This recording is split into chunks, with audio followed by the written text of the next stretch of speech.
Les amis, avant de commencer, j'aimerais savoir, quel thème de la Seconde Guerre mondiale aimeriez-vous voir dans le prochain épisode? Laissez votre commentaire. Mais attention, votre suggestion ne sera ajoutée à notre liste de choix que si vous êtes abonné. Le 22 juin 1941, le rugissement assourdissant des canons déchira le silence de l'aube. Ce n'était pas un tonnerre ordinaire, mais le bruit d'un empire en marche, d'une machine de guerre implacable qui se croyait invincible. Le sol tremblait. Des secousses qui ne venaient pas de la terre, mais de l'avancée incessante des bottes et des chars, de millions d'hommes et de tonnes d'acier qui engloutissaient la frontière orientale avec une fureur jamais vue. C'était l'opération Barbarossa, la plus grande attaque terrestre de l'histoire. Et l'Union soviétique, prise au dépourvu, était sur le point d'être consumée par un enfer de feu et d'acier. Et au cœur de cette tempête métallique, une arme régnait. La Maschinengewehr 42, la MG42, une légende. Née de l'ingénierie allemande, elle tirait 1200 balles par minute, un déluge de morts, une faucheuse de vie. Pour les soldats du Reich, elle était la garantie de la victoire, la mélodie de la supériorité.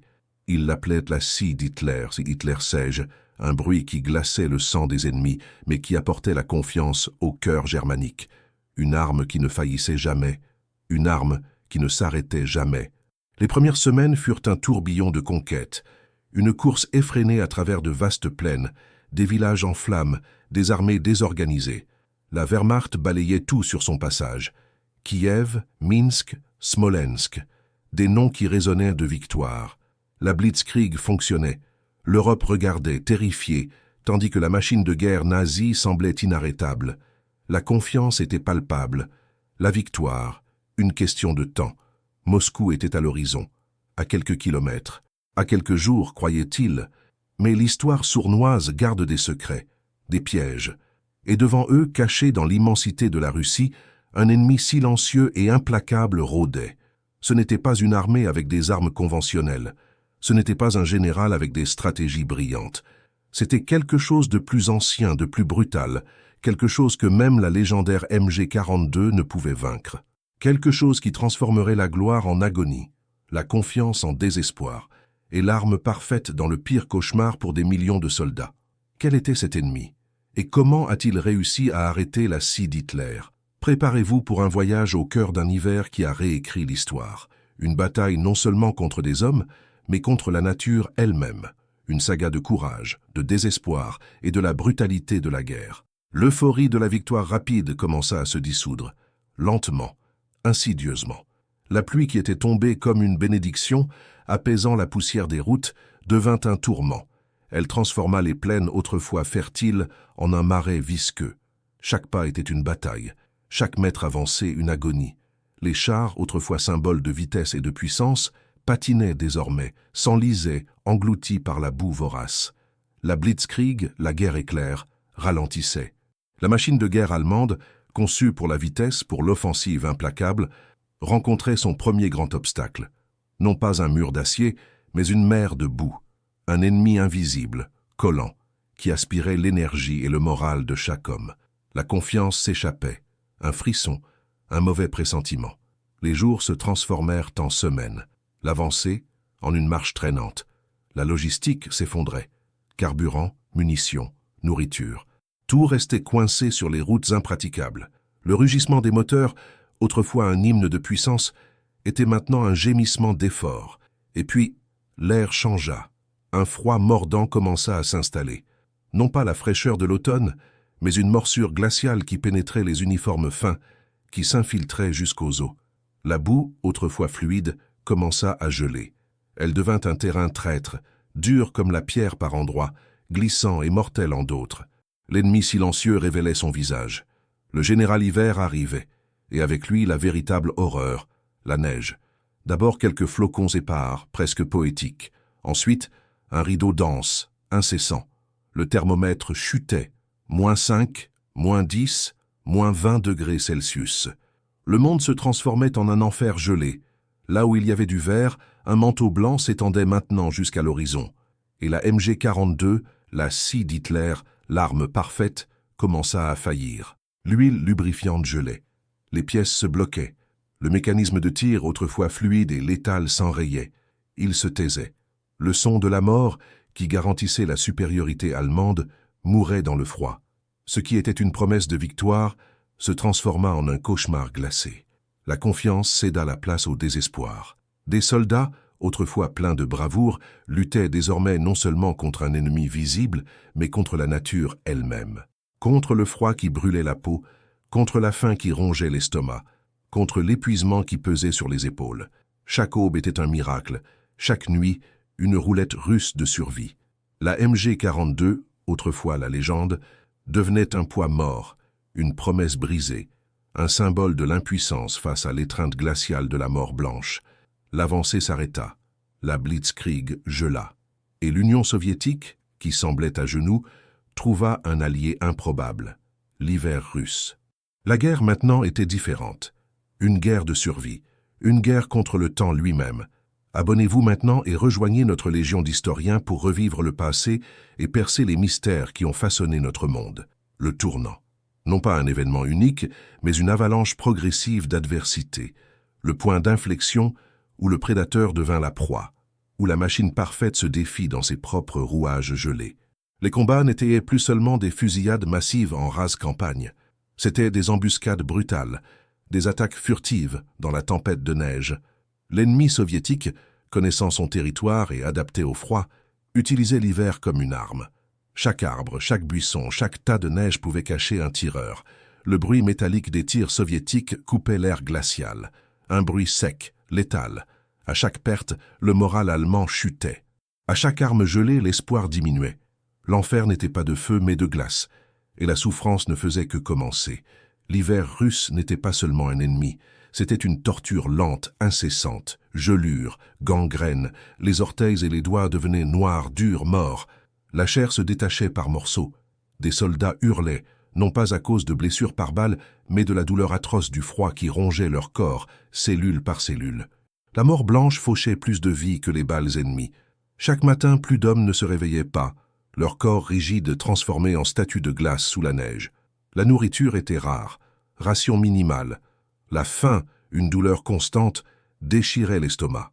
La fatigue était palpable, une brume épaisse qui obscurcissait l'esprit, rendant chaque décision un fardeau, chaque mouvement, une lutte. Le combat changea. Ce n'étaient plus les grandes offensives écrasantes. C'étaient des escarmouches brutales, des embuscades sanglantes dans des forêts gelées, des corps à corps dans la neige molle.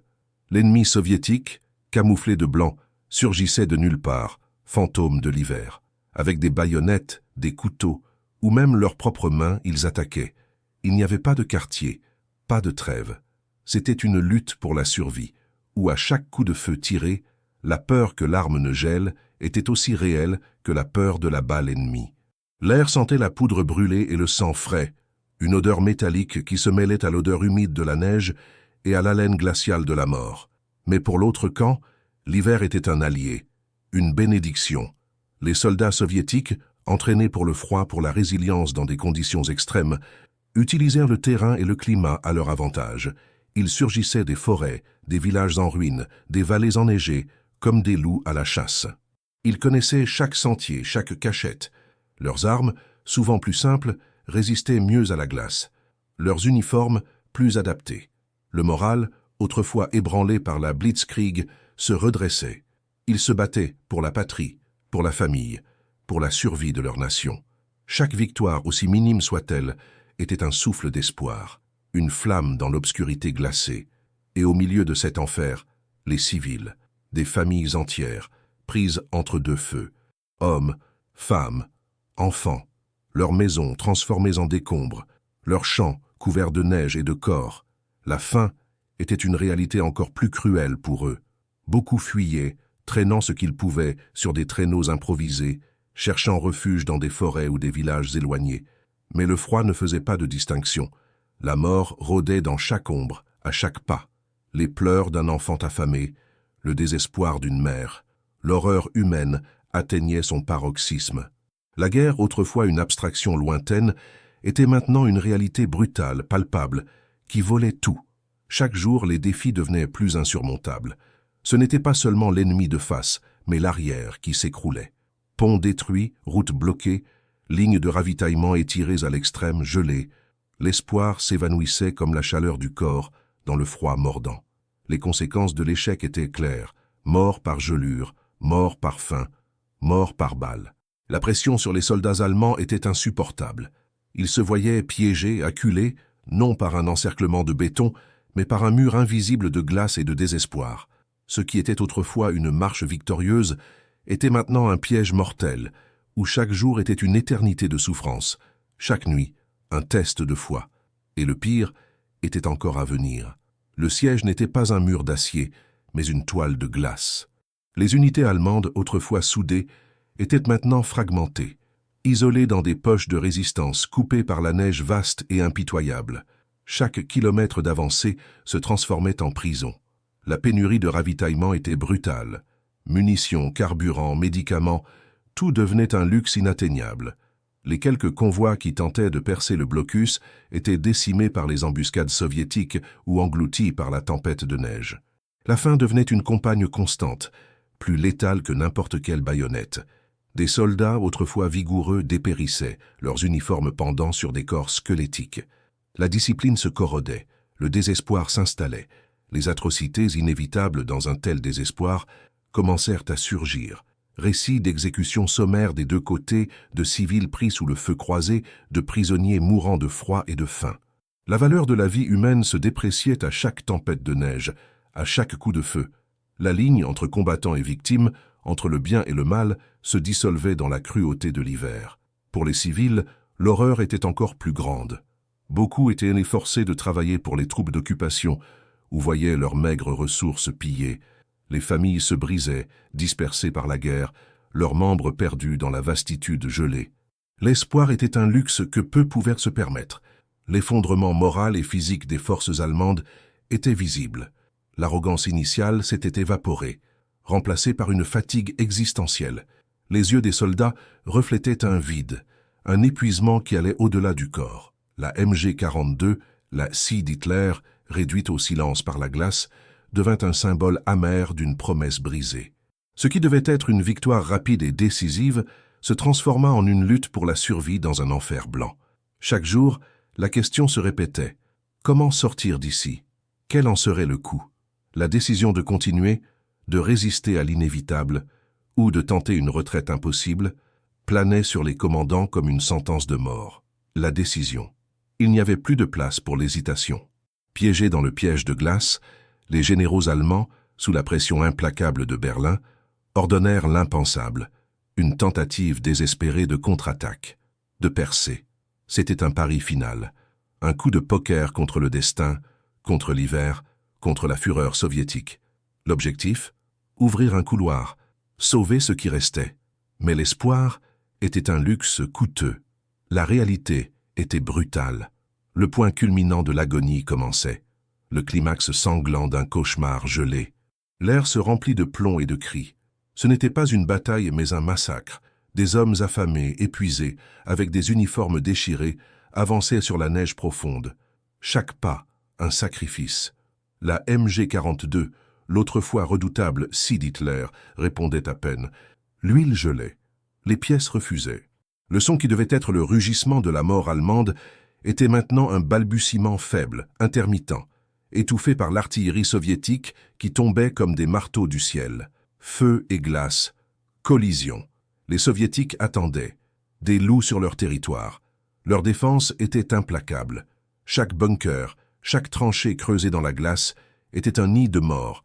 Des tireurs d'élite, invisibles dans le camouflage blanc, fauchaient des vies avec une précision chirurgicale.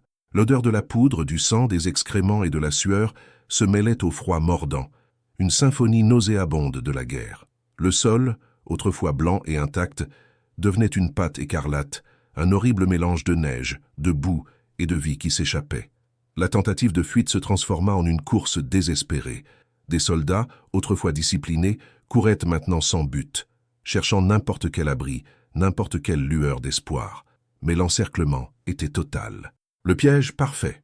Les contre-attaques soviétiques étaient féroces, écrasantes. Des vagues d'infanterie appuyées par des chars T-34, qui semblaient ignorer le froid, avançaient, balayant les Allemands vers l'arrière, vers le fond de l'enfer gelé.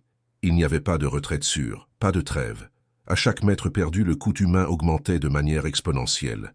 Des commandants, la voix étranglée par le désespoir, prenaient des décisions impossibles. Abandonner les blessés, laisser derrière les hommes gelés, sacrifier des unités entières pour tenter de sauver une poignée d'hommes. L'ordre était de survivre, à tout prix, mais le coût était très élevé.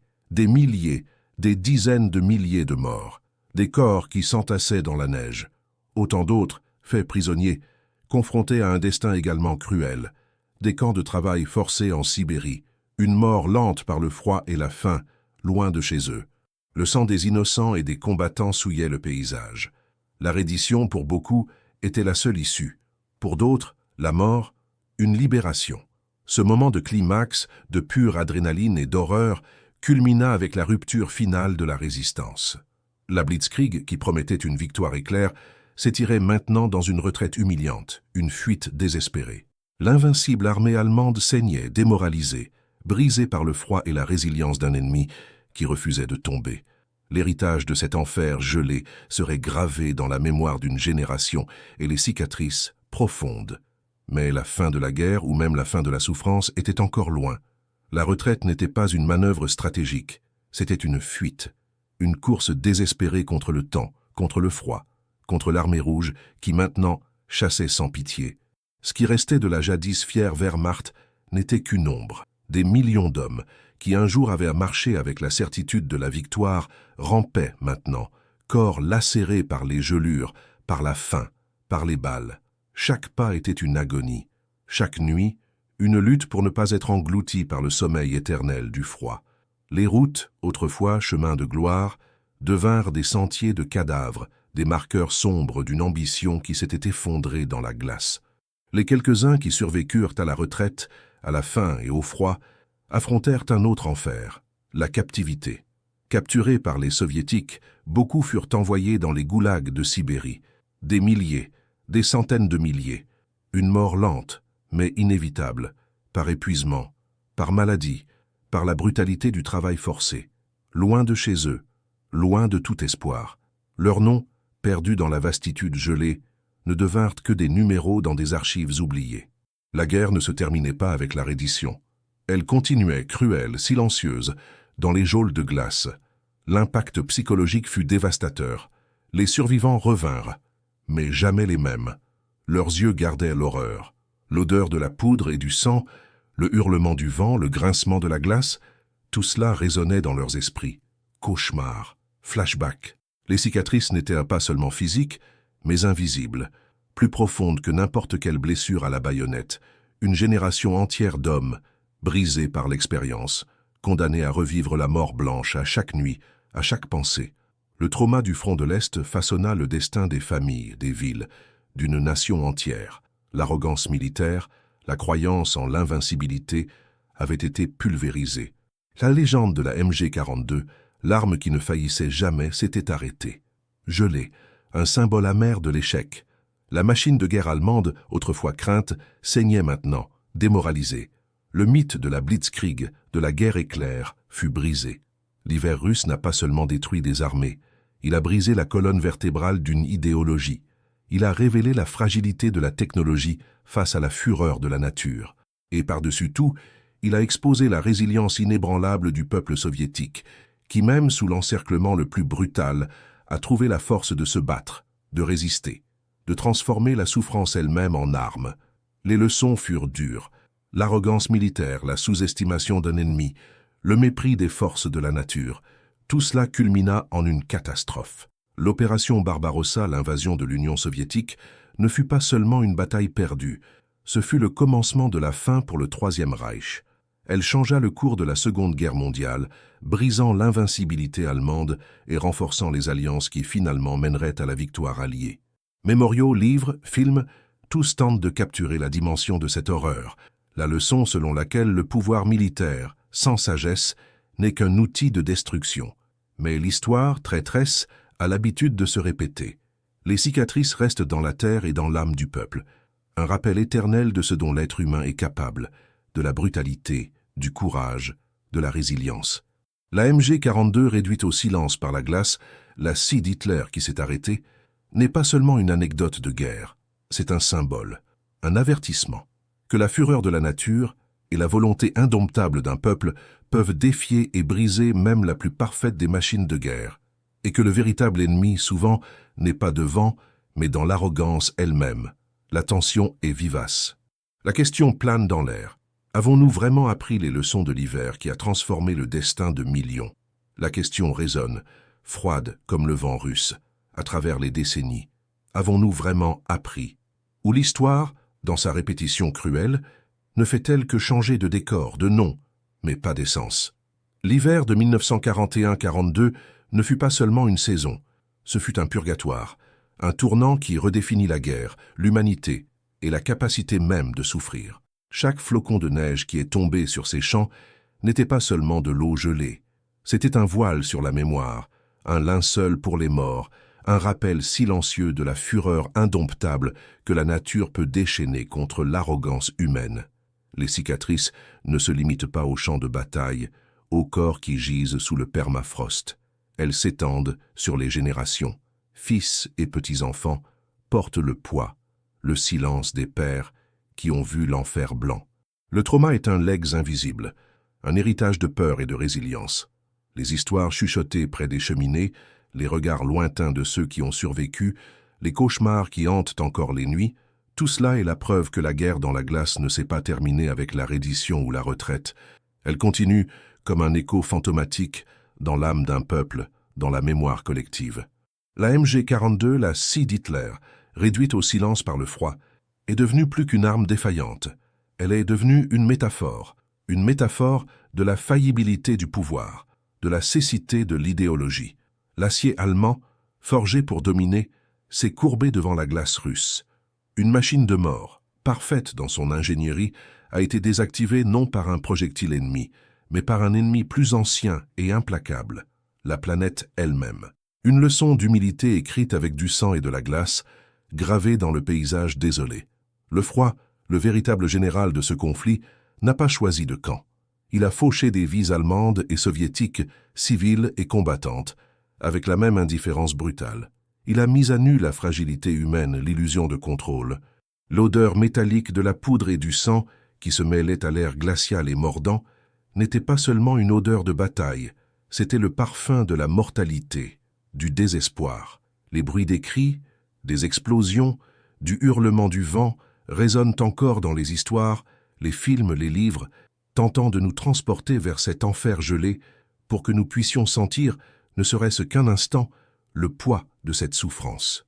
La résilience, cependant, a fleuri même dans le plus brutal des hivers, la capacité humaine de supporter, de lutter, de trouver une étincelle d'espoir dans l'obscurité la plus profonde.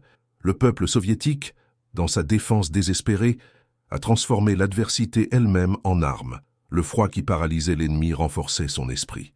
Une leçon pour l'avenir, que même la force la plus écrasante, la technologie la plus avancée, ne peut briser la volonté inébranlable d'un peuple qui se bat pour son existence.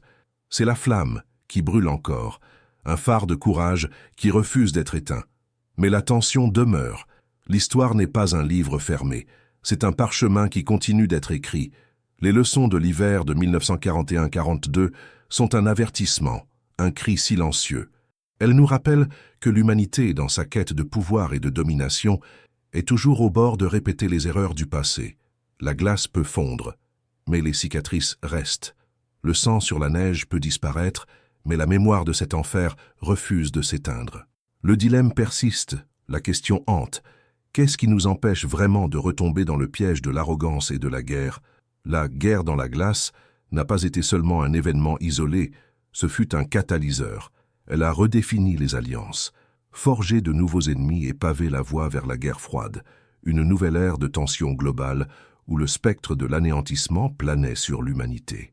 Le monde a appris à craindre non seulement la puissance militaire, mais l'arrogance qui l'accompagne, la cécité idéologique qui déforme la réalité. Les décisions prises sous le froid mordant du front de l'Est ont eu des répercussions pendant des décennies, façonnant les politiques étrangères, les stratégies militaires et la perception même de la sécurité internationale. Le coût de cette campagne ratée a transcendé les vies perdues.